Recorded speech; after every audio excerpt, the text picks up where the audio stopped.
Hello, everyone, and welcome to the second edition of Red Carpets to Trailer Trash. I'm your host, Ian Collins, and joining me as always is Mr. Connor Rock. Hello. This week we're going to be taking a look at It Chapter 2, which came out over the weekend, and then we're going to look ahead to The Goldfinch and to Hustlers coming out this weekend. So I thought we didn't really talk about, our credentials in movie reviewing, and I thought it might be a fun thing to maybe talk about that a little bit. Okay, Um, that makes sense. So yeah, why I don't thought maybe you second episode why will. don't you get started then? Yeah, I'll go first. So my experience with film and analyzing film started in college. I took a women in movies class. We learned, all about the final girl, male gaze, kind of just stereotypical roles that women fell into in movies. And then it ended that same year in that same class. So that's really all I'm working with here. I see. So it's probably very evident to anyone that's listening that there's an amateur in this pairing and a professional, and based upon the information you just gave, that proves that they were right. Because I have literally zero experience or credentials to show why I should be reviewing movies. Oh my God, I thought I was gonna be. Wait, you're saying that one class made me a professional? Uh, by comparison, I have literally zero experience or credentials. I just kind of decided that I would give it a shot. Well, that's good because I think here's the problem with other movie analysis podcasts is they're all very what's the word I want to say? Technical? Yeah, like technical or try to be prestigious and really nitpick and pull the elements like they're some actual movie critic. But we're a good layman's review of things, and I think that's our niche, that's our audience. It should probably be pointed out that a lot of those movie review podcasts actually do include movie critics, and so that's why they're taking that perspective. Oh, I don't know what qualifies what qualifies as a movie critic, like a movie critic for your local paper or more prestigious than that. I would say if they're on Rotten Tomatoes, that probably qualifies. Okay, well that's fair. I mean, they have Although like a few hundreds or so that qualify as critics on there, so I can imagine that there's quite a few movie podcasts out there. yeah, I mean I'm not gonna pretend I know anything about the depths of Rotten Tomatoes bench, so. I very much enjoy the way that you phrased that. Oh, you're welcome. But anyway, I think we got a good inexperienced. If you're gonna go see a movie, check this out because we'll bullshit about it and let you know what's up, and you don't have to hear things like if I knew any movie term at all, just insert it here. We'll do it in post. Let me. Okay. We'll deal with that at a later time. Yeah. Okay. So yeah. So if I knew anything about camera angle, then I'd insert it here. There you go. That's not quite post, That but we're that overhead shot, or the different types of film you could watch it on. or bridging shots or continuity cuts. I can speak English, that's for certain. All right, so how do you want to do this? What do you want to talk about first? What are we? So the first thing we're gonna do, we're gonna follow the pattern we picked up last week, and we're gonna start with the movies from this past weekend. It turns out there were actually a couple of movies that came out that I had no idea were coming out this past weekend. The only one I saw was It Chapter 2. The other ones were Todas Caen, which is a What? Spanish romantic comedy Okay. with English subtitles, which it looks like a romantic comedy that isn't really worth anyone's time. And then there was Bennett's War, which I've never heard of. So that explains Bennett's War. Bennett's War, Bennett War, his war. Okay. Yeah, don't know what that one's even about, so can't really provide any sort of description about it. That is what happens whenever you release over Labor Day weekend. But the main event was It Chapter 2. We spent a Of course. rather large portion of the first episode discussing our excitement for this one because the first movie was, like you had pointed out, a great coming of age story as well as a quality horror film. And Right. this one actually, it seems a bit more like, instead of, because it doesn't have the opportunity for elements of a coming of age because they're adults in this one for the most part. There's a lot of flashbacks, but for the most part, they replace any of the parts where there would be a coming of age story with more comedic occurrences, which Oh, okay. which you would Well, because we predicted that they would have like shifted hard into just pure horror. I yes, believe that's what we said last time. yes, I will say it's it's probably it's a 3 hour movie. The runtime is literally 2 hours and 50 minutes. Oh, So damn. yeah, so it's not. It's definitely mostly horror, but you can't just do 3 consecutive hours of horror.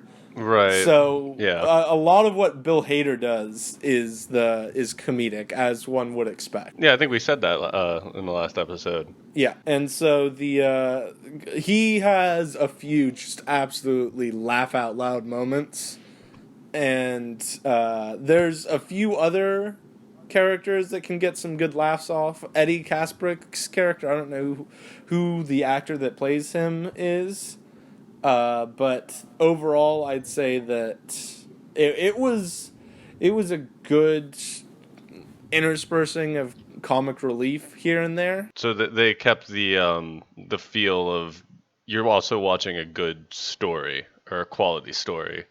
I'd say so. It was more along the way that the book is actually written, where they have the characters experiencing what's going on in modern day, and then there's the flashback to what had happened during that time frame. Okay, so 27 we get a years little ago. bit more as the kids as well. Yes, and you can really tell that the kids are all 2 years older. They're like grown ass men now. No, not quite, but like Ben's character, he looks so different. Like he's still a fat teenager, but he grew probably like 6 inches Oh damn. since Yeah, so yeah. he's a grown ass man now. Then Eddie's character grew a few inches too. But before I forget, Eddie's teenage character in chapter 2 is so fucking annoying. It is unbelievable. He has like 5 lines of dialogue or so, and I can't stand him. He is so obnoxious. It was so much better in the first movie how they wrote him, because it like seemed like he had some natural likability. They just said fuck it with all that for this movie. I hated him every time he was on screen because everything he said just seemed like it was combative, which didn't make any sense compared to how the character behaved in the first movie. What I said I had hoped for, which is a lot more Pennywise, actually happened, and that made it even better than chapter 1 in my opinion. I didn't much care for the ending, but that's more just in the nature of like when you have a demon that's on the basis of feeds off of the fear of people around him. It's not. It's gonna seem a bit like cheesy the way it ends, Yeah. because And if you they feel free to get into it. Like I said, like I said when I talked to you earlier, I really don't care about spoilers. Like the only reason I want to go see it so bad is just to see how it was adapted. Yeah, it's not a very close adaptation, but like you see all the spots that come up. Like all the key Okay. events take place, but it seems they also added a couple in. The ending basically with a story like this there are really two endings, and that's the problem with just the setup is I don't actually know what a good ending for this would have been, but it's just annoying whenever there's this super powerful supernatural creature for And it's the defeated by like friendship. yeah, if it's defeated by Yeah. like friendship or belief or some corny shit like that, it's annoying because it seems like why wasn't anyone else able to figure that out? But then if it's defeated by like stabbing him in the face a few times, it's like really that's all it took. And it's the biggest problem with building up such a powerful enemy like Pennywise, and that's that there's always going to be the question of are you serious? This is how he ends up being defeated, just because you know that he inevitably will be defeated, and it's just always going to be a letdown no matter how it works. So Right. that's just the nature of having a story like this. So in the first one, they went along. They kind of combined it. You know, they said like it was because the kids were together and they weren't afraid, and they started working together, and then they beat the shit out of them. Did they do something similar with this, or was it more like you finished the book at this point, right? I did not actually finish the book. I still have like 50 to 100 pages left. Have you gotten to the point where the kids defeat them in the book? No, I haven't. Oh, okay. Well, then I mean, well, then just how what did they go with in this? It's it's actually we'll probably want to throw in a spoiler alert, spoiler warning before this. We can do it right now, or do it right Yeah, here. It is. yeah. So they basically come to the realization that some Native American tribe that Oh, was okay. So they got the ritual of Chud. yeah. So Yeah. they tried the ritual of Chud, and it didn't work because it just never was going to work because all the natives that had actually originally tried it died, and so it actually just killed all of them. And so it was all just a red herring. And what ends up being the thing that defeats it is the basically the rule that he takes on the limitations and the rules of whatever form he takes. So so they can defeat him if he takes a like smaller form that they can actually combat. Okay. But the problem is that they're like, okay, so we need to get him smaller by getting him into a tight space, and then they can't get to a tight space, and they're like, that's not the only way to make something smaller. And it's like, are you about to fucking insult Pennywise into being a smaller person? And that's essentially what ended up happening. Oh man, because that I don't exactly remember the ending of the book for the adults, but I'm pretty sure it's not like they they used they weren't like bards using like tongue lash or whatever the fuck. Yeah, no, it was a little disappointing. I did like that they still included the Henry Bowers side story in there. Yeah, like he's getting out of the mental asylum or whatever. Uh huh.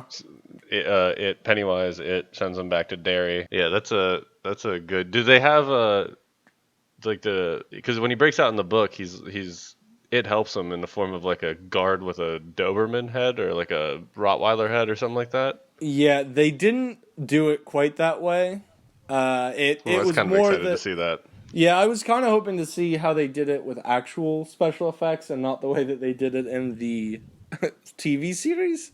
Um, but they essentially just had it uh, give him his knife back, and then he just fucked people up on the way out of Juniper Hill. No, okay. I mean that's like kind of true to the original, but Yeah, I think that's basically the best way to describe how closely this follows the original is that it's kind of true. Like it kind of does. Like it hits the major plot points, but it's a slight twist to it. Yeah, which I mean, the first one wasn't exactly true, and I still stand by what I said last time. Is I thought the movie was better than the book. So I don't know. I'll have to check this out, and I'll see what I thought. I'd love to to give my input here, but I am a fuck and didn't get to see it this weekend. You talked about how excited you were for it. I am. I'm still excited. I'm just not one. I'm not like an opening weekend type guy, and it also takes a lot to get me to a movie theater. I think we'll talk about that a little later because I really liked one of the trailers that you made me watch.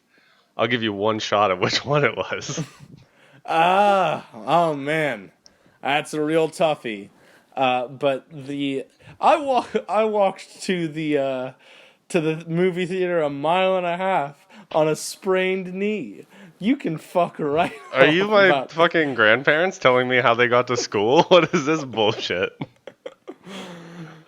Oh, I walked to the I movie hate for you to theater. find out this way, but yes, Oh yes, no. I am your grandparent, your grandmother to be exact.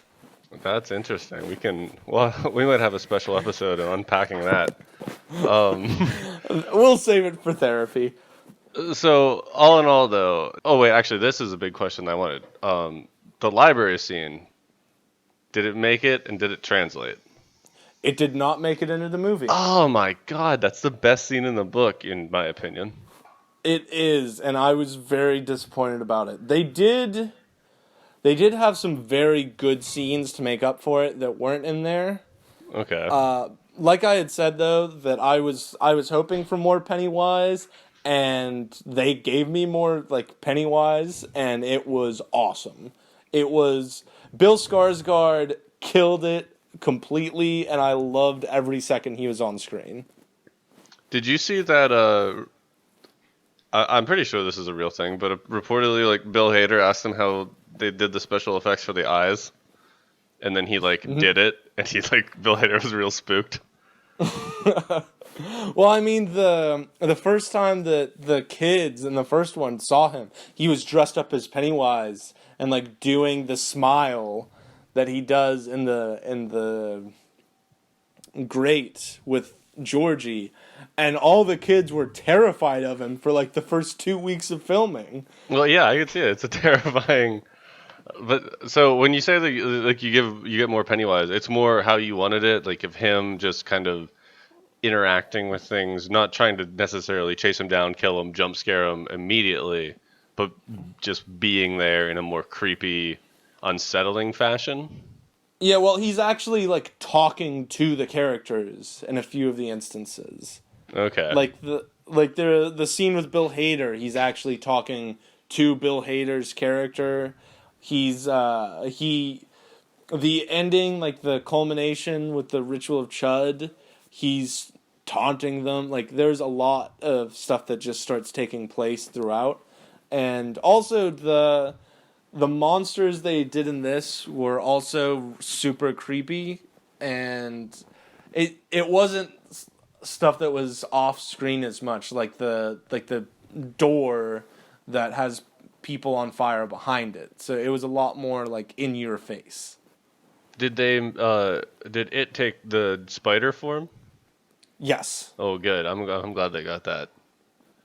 Because that was, I mean, that was like just a pretty. Spiders are scary. I don't care who you are. There's like four people on Earth, I think, that don't think spiders are scary. Yeah, spiders are absolutely terrifying. They also did a little like tweak on what happened with Stanley Urus. I never know how to pronounce it. Stanley Um, Yelnats? Okay, I'm sorry. I'm tired of digging all these holes, Grandpa. That's.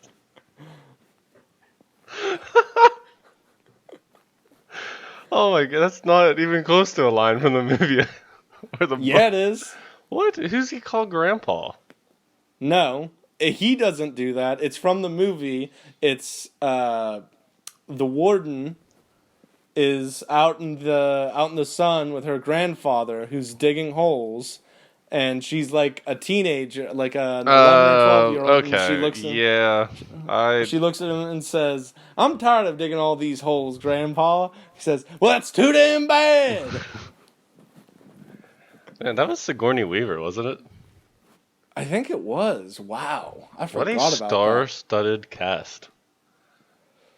And Shia LaBeouf. John Voight's there. I know. Hey, he did Oh no, I Anaconda. was I was serious about it's a star-studded cast, and then also Shia Oh, LaBeouf. and also I thought you meant that was the only other notable. Hey, No, no, the guy who plays Mom in that also he's pretty good. He was in Oh Brother Where Art Thou, yeah, he's been in and a few other things. I can't think of his name right now, but he was in Buster Scruggs too. I did not see that. Great movie, anthology style, really good. One of the best ones of last year. Okay. Um, well, now we got sidetracked talking about holes. That that was your weekly edition of Holes. Yeah, we're just gonna bring up holes kind of organically every week. I think We'll that's gonna be see. a new segment. Uh, But the yeah. Anyway, what were you the saying?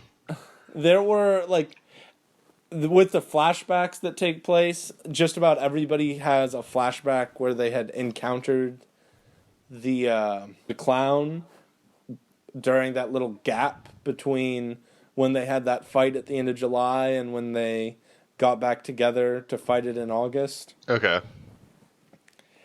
And it was the flashbacks were probably some of the scariest scenes of the movie, but they also had a scene with a little girl at a baseball game that had a lot of callback that really called back to the scene with Georgie in the sewer, and it was done so well, just perfectly.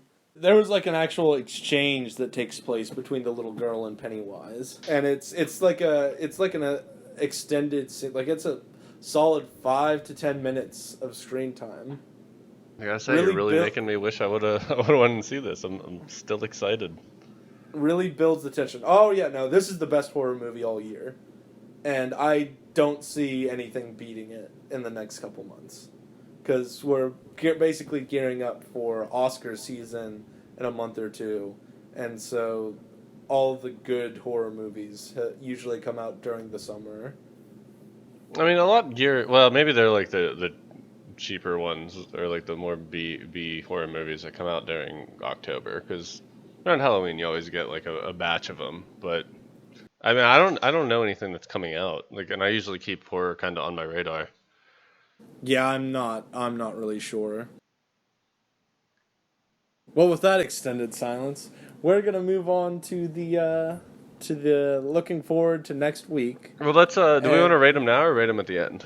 the the trailer or the movie The itself? movie. I'd say it's definitely ready for the red carpet. I'd say it's probably 3.5 stars out of 4. Just every part of it. Like there were a few aspects that are kind of annoying. That thing that we had hoped was going to happen, where they like the title screen Oh yeah, was yeah. That Stan did not that happen. didn't happen, and I was very disappointed about it. But I understand why, but it seemed like a wasted opportunity. The ending also was kind of disappointing, but other than Right. that, it was exactly what I wanted out of a horror movie. Okay. Awesome. I'm gonna try to see it this week. All right, so we're going to now look forward to the trailers. Correct? That's what, or unless you don't have anything else to say about it. Nope, that's it. We're gonna move forward, and we can start with the one that we're all looking forward to, Hustlers. Okay, so I watched this trailer first, right? Yes. And after I was finished, I was pretty sure that you have just been punking me this whole time with the trailers you've been making me watch. Why is that? Because, God, I just okay. So like first, well, I mean, last week you made me watch Angel Has Fallen and Hide and Seek or Ready or Not or whatever.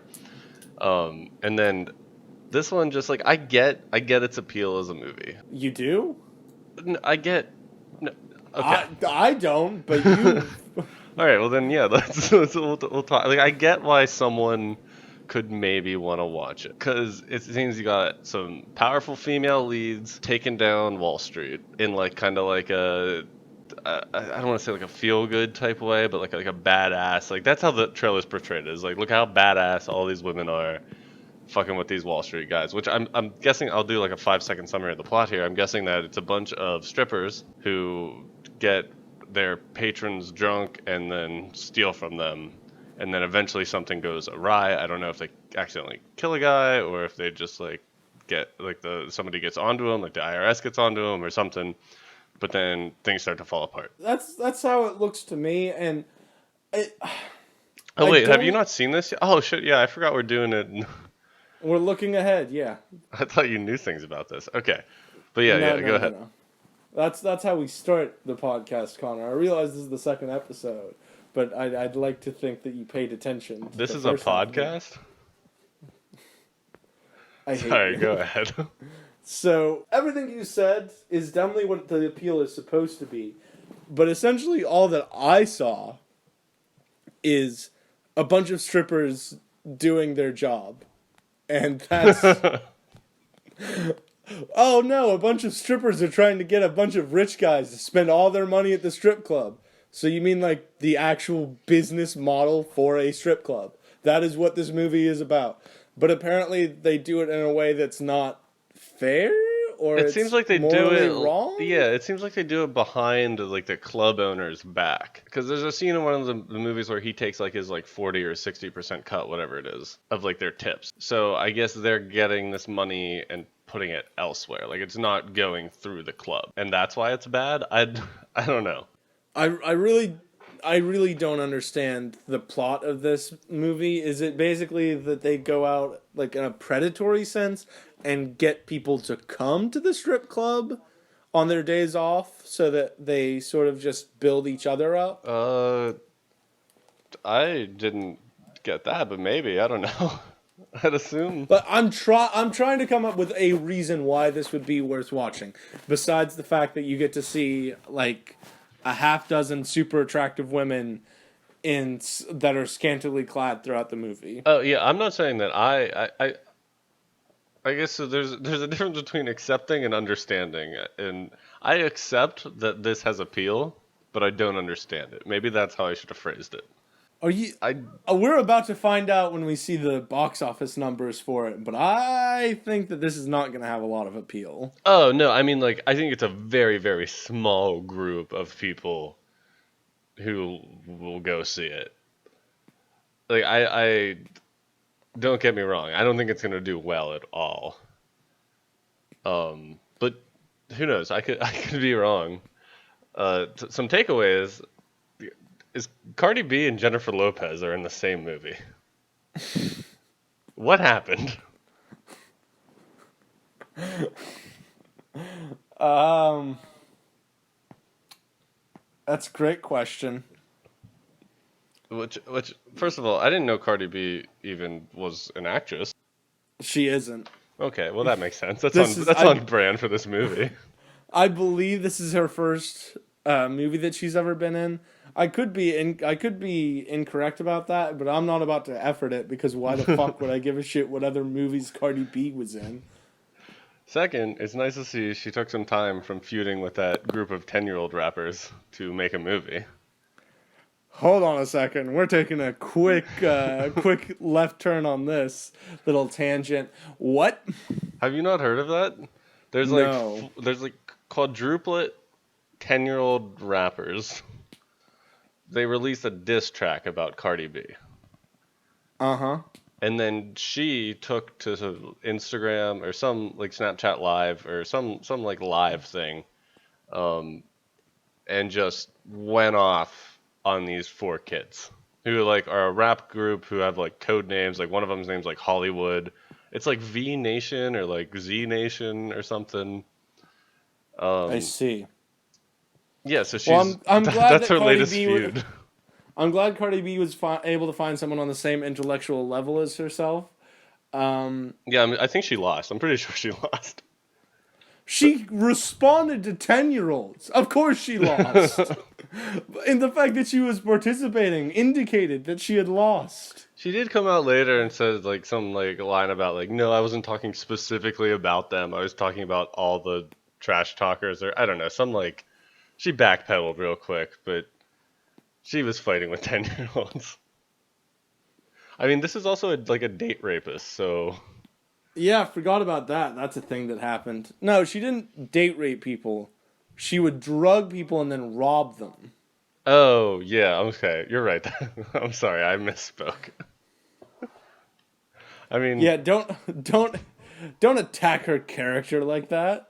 yeah. So I mean, not a high bar, but yeah. So that happened. Essentially, how I interpret this is the marketing appeal was guys will want to come see it because there's a bunch of attractive women acting as strippers. Women will want to come see it because it's women showing up men and it's girl power and all that stuff. How this is actually going to work is that that doesn't appeal to either group because why the fuck would it? And it might make 15 million at the box office the first week. Yeah, I just don't think that anyone in good conscience could go see a movie with Cardi B in it. Not because of anything she's done, just because of like the the principle of the thing. She's just terrible. Yeah, I mean she couldn't be fighting with 10-year-olds. She couldn't be a drugger and a robber. That's fine. Take those away. Well, it's not fine, but take those away, you still shouldn't see a movie with her in it. Yeah, no, I'm gonna have to agree with you on that principle. So, unless you have anything else to add to what is likely to be a dumpster fire of a film, Are you gonna see it? probably not. Okay. I might. Oh, then how are we gonna talk about it next week? We don't have You to. you have to do it, man. This is what you signed up for. Oh God. Well, what I could actually do is just go see The Goldfinch and spend a lot more time on that, like we did on it this episode. What a segue. So The Goldfinch is the other trailer that I had asked you to take a look at, and I wanted to know what your interpretation of this particular film is. Okay, so this movie got me. This trailer, I think there are two trailers for it. I don't remember. There But are. these trailers, they actually got me pretty excited, and I think it's a movie that's kind of right up my alley. Um, it had a lot of like extremely loud and incredibly close vibes, which I don't think the movie wasn't as good as the book in that case, but like it was still a fine movie. Um, but anyway, so it looks like this young boy and his mother are at some art museum, Uh huh. and there is a happening, which I'm not sure if it's like a bomb, because it shows like all this rubble coming out, and I don't know if that's just from the kid's perspective or how he perceives it. He does like wake up in like dust and whatever, so it seems like there's like an explosion or a bombing or something at this art museum, and then that obviously that sticks with a person. Um, but he, As one yeah, would expect. yeah. So that kind of influences like the rest of the movie, or that he bases his like kind of his life and his goals around. I don't know, righting this wrong that he couldn't right. But there's also this other, from my interpretation, there's this guy who was also in the rubble gives him a ring and sends him to like I don't know, Barnes and Noble. I forget. It's like some bookstore or pawn shop or something. Bogart and Hogart, or I don't remember what it's called. Um, and it also seems like the Goldfinch, like the painting that he was looking at when this happened, survived the explosion. And there seems to be Yes. some kind of like mythology around that painting because they mention it being immortal or like it survived disasters a few times in the trailers. But I guess it maybe was entrusted to him to keep it safe, and then he lost it. And so part of the movie is him trying to figure out where it is, and then part of it is also him dealing with this tragedy of his childhood, like making friends who did the same thing. Uh, what's his name? Richie. Richie's there. Finn Wolfhard? Yeah, yeah. He's there for a little bit, and it looks like they kind of grow up together. Like the kid, they make friends as kids, and then it seems like his character is still friends with Ansel Elgets. That's his last name. Character. And that's pretty much all I got for that. Like I don't really know. I can't give a concrete prediction because they were very good at kind of mashing it up and chopping it around. Yeah, I'm actually impressed that you were able to gather that much about the plot from it because I only really gathered it as sort of being the life of some kid after he had survived a bombing at an art museum where his mother had been killed, and he takes the Goldfinch from there and they assume it was destroyed, but then people figure out that he had actually stolen it from the scene of the crime, from the scene of the bombing, and held on to it as a way to like memorialize his mother, as a way to connect to her. And I don't I want it seems like he becomes sort of like an art um forgery, someone who's into art forgery. I'm not sure. I don't actually know what he does in this film, from what I can tell. But basically, someone figures out that he has the Goldfinch painting, and so then that creates some level of conflict. You know, this is actually based upon a book. Yeah. I've never heard of the book, but I did see that it's a Pulitzer Prize winning book. Yeah, I've been wanting to read it for a while, but that's another 700-page book. Is Yeah, it no, I'm also called The Goldfinch? Yeah, it is also called The Goldfinch. I've been wanting to read it for a while, and I was hoping to finish it in time to be able to read this before The Goldfinch came out. But reading an 1100-page book and then immediately following it with a 650-page book, that's just tough. Yeah, especially you got a week to do it. Yeah. But no, I didn't pick up on the like maybe he stole it. I thought it was maybe entrusted to him, but I think your version makes a little more sense. Um, Yeah, but yeah, he the definitely loses it at some point. the trailer, I really like that the trailer didn't really give away much of the plot. Yeah. But it still seemed engaging and still made it come off as a very interesting story. Yeah, no, I agree. I had actually never heard of this movie, or it wasn't on my radar at all. And then when you told me we were going to talk about it, uh, I watched the trailers, and I probably won't go see it, but I will make a point to like Watch it just watch after it. it comes on Yeah, like video. watch it digitally at some point.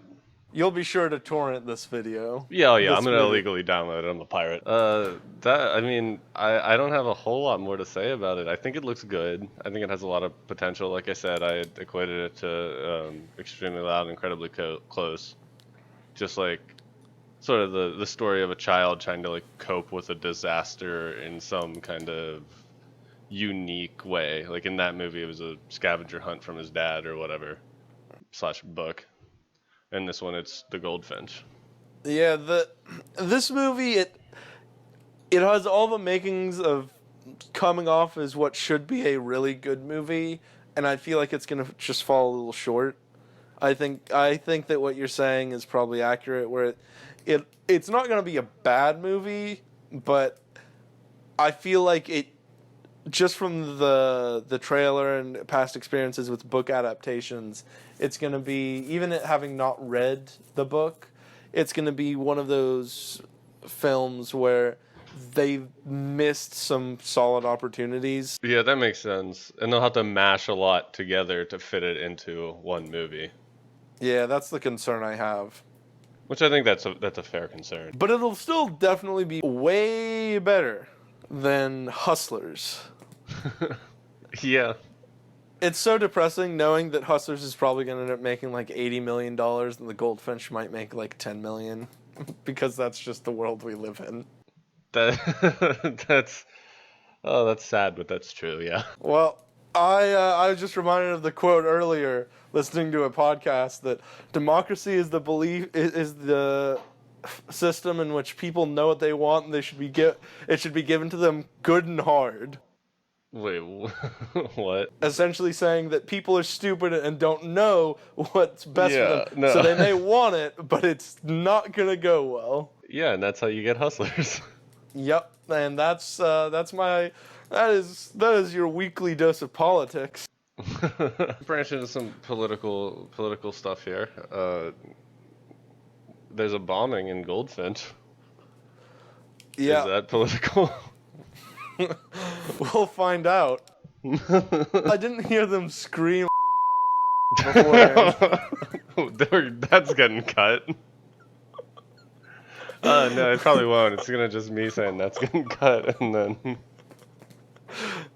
Well, this. You're hearing it right now. I'm just saying that I don't know if that means it's gonna be if that's gonna be political then. Because that happens in Amsterdam, right? Or did I infer that? I don't recall. Okay. Yeah, I don't know. We'll have to see. Well, I guess you'll have to see, and then tell me about it. As is the nature of this format of podcast that we're doing. Maybe one day I'll see the movies we talk about. Well, I was But hoping it was going to be this week because yeah, I was you hoping were it was gonna be actually this week too. you were actually excited to see it chapter 2. Yeah, I know, and I thought maybe we'd catch like a Sunday showing of it, and then we went. I don't know. Like Kate and I went on a big hike on Saturday, and then just got real tired, and the You weekend just got went too tired for fast. 36 hours? Yeah, man, we walked up 80 stories to the top of a mountain. Fucking and? Fair enough. Okay. You, Yeah, I was too tired to go sit down and watch a movie. you were too tired to sit down, eat and drink while there's something going on in front of you. That's probably what you did at home. Yeah, but I would have had to like drive to a movie theater. Yeah, I got no excuses. My best one is I'm just not a big opening weekend guy. Like maybe like I said, this week or next week I'm gonna try to catch I it. will say that it was very good to see it in IMAX. That was the first movie I've ever seen in IMAX. Well, I didn't. Well, I guess IMAX still exists. I just haven't seen an IMAX theater in forever. But you live in DC, so I'm imagine they're kind of prominent there. The bright lights in the big city. Yeah. And on that note, I feel like we might as well resume and just sort of review what we talked about. It I announced was probably the best horror movie of the year and definitely ready for the red carpet. Some cautious optimism for the Goldfinch and an Yep. expectation that Hustlers should just be thrown immediately into the category of trailer trash and be required to work its way out. Guilty until proven innocent. That's sort of this isn't the court of law. That's what we're dealing with for Hustlers. They're not it's not a human being, it has no rights. Which I think that's more than fair for a movie like that. I Yeah. feel like you could just like go on Spotify, find like bumpin' party hits, listen to an hour and a half of that, and you'll get the same feeling or experience as you would watching Hustlers. That reminds me. You know that Charlie's Angels is having a remake come out soon, and we're gonna have to talk about that coming up soon. Who's in it? Um, That's gonna pivot how I'm gonna feel about it. well, Mr. Arpat, you're gonna love it because Kristen Stewart's in it, and Okay. so, so is fuck, what's her name? Elizabeth Banks. I don't mind Elizabeth Banks, and I think Kristen Stewart just doesn't have that much range. I take it they are the Angels. No, Elizabeth Banks is Oh, Bosley. Kristen Stewart is one of the angels. The other two aren't very well known. who is Charlie? I don't know whose voice it is. Okay, that's fair. Well, yeah, we'll we'll cross that bridge when we come to it. Okay, so that's all for this week, and with any luck, we might see you next week, That's depending not how upon we end these. depending upon connectivity. How do we end these? We we end these with yeah. So that's been Red Carpet to Trailer Trash. Ian Collins has seen the movies and has given good reviews about them. Although I do have more credentials, as we discussed earlier. I'm Connor Rock, who just watches trailers, and there's no more to that sentence. Until next time. Until next time. There you go. We did it.